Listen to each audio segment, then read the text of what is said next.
yabugayo akusakira ag'ebyobufuzi muga sayansi ne tekinologiya nange Joan Tambabazi agafa ku muntu wa bulijjo nange Mabel Lake agava mu kooti nange Eka Cronal nga bwe gali nange Joan Comfort agazu agafa mu palamenti nange Kisaakye John amawulire ag'ebyobufuzi ag'eddiini ag'ebyemizannyo wonna mu malingirire buli ssaawa 2 ez'akawungeezi.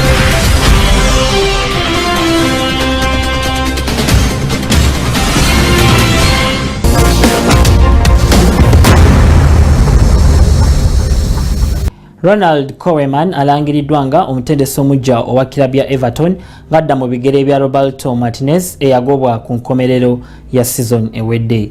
Ebisingawo ku ggulire lino katubifune mu bujjuvu. Kilabu ya Everton elangiridde Ronald Koeman ng'omutendesi waabwe omuggya.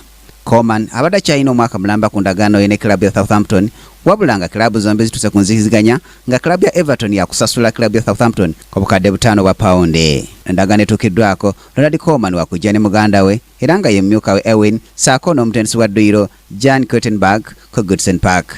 Ronald Koeman yasambirako eggwanga lya Budaaki ng'omuzibizi.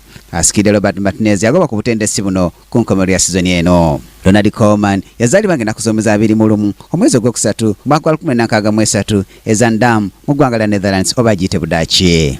Alina emyaka 54 era nga yazaalibwa omwami Martin Koeman ng'onaye yaliko omusambi w'eggwanga lino erya Budaaki. Musajja mufumbo era nga yagatibwa ne mukyala we Batna Koeman mu mwaka 1985.